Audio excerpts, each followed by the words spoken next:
नमस्कार. आपण पाहत आहात अशोक वार्ता न्यूज लाईन मराठी.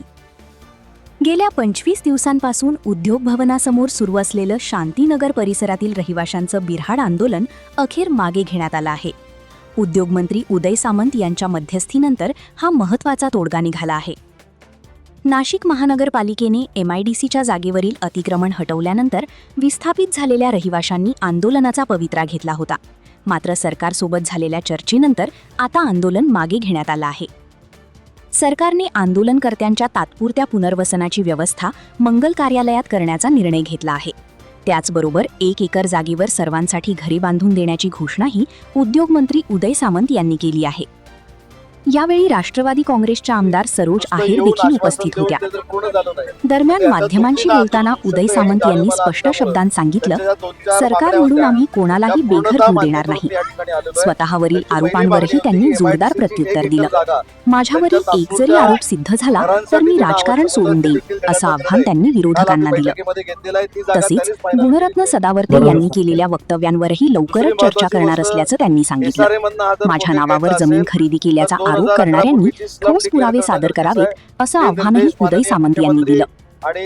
सरकारच्या या निर्णयानंतर शांतीनगर परिसरातील रहिवाशांच्या पुनर्वसनाचा मार्ग मोकळा झाला असून 25 दिवसांचं आंदोलन अखेर संपुष्टात आलं आहे. तिसरा मुद्दा त्यांनी असा माझ्याकडे ठेवलेला होता की FSIच्या अधीन राहून या घरांसाठी जर MIDC जागा देता आली गृहनिर्माण संस्थेला, त्या दृष्टीने देखील आम्ही सकारात्मक विचार करतोय.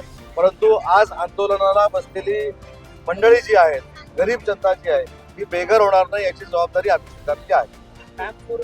सांगितलं ना, बेघर होणार नाही त्याचा अर्थ त्यांच्या डोक्यावर छत राहील. आणि जोपर्यंत त्यांना ठोस निर्णय होत नाही तोपर्यंत 1 एकर जागा तात्पुरत्या घरांसाठी आम्ही MIDC द्यायचा निर्णय घेतलेला आहे. आपण या ठिकाणी आता भेट दिली आहे. जवळपास 25 दिवसापासून होते. प्रशासनासोबत काय नेमक्या चर्चा झाल्या होत्या? आंदोलनामध्ये देखील मोठ्या प्रमाणात संभ्रम अवस्था आजही आहे. याच्यामध्ये प्रशांतजी इथं आहेत, ज्यांनी खऱ्या अर्थानं या सगळ्यांचं नेतृत्व केलं होतं. त्यांच्याबरोबर सहकार्य करायला आमचे सदावर्ते साहेब देखील आलेले होते. मला असं वाटतं की गरीब जनतेचा प्रश्न सोडवण्यासाठी महायुतीचं सरकार हे कटिबद्ध आहे.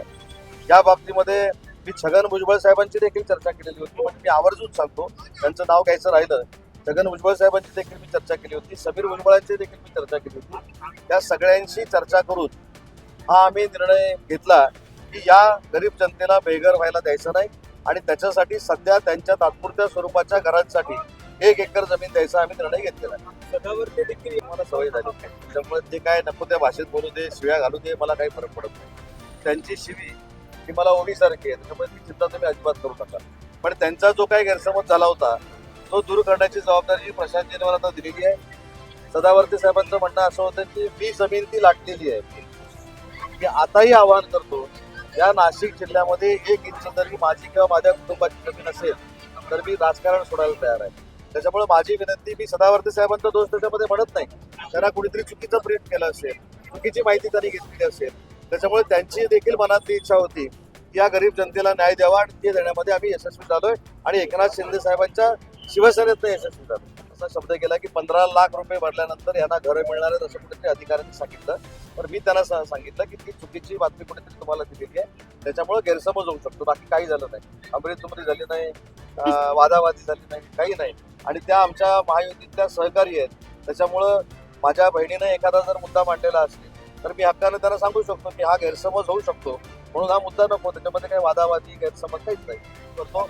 त्यांना भेटून देखील माननीय एकनाथ शिंदे साहेबांच्या कानावरती गोष्ट घालेल आणि त्यांना देखील न्याय मिळवून देण्यासाठी शिवसेना कटिबद्ध आहे.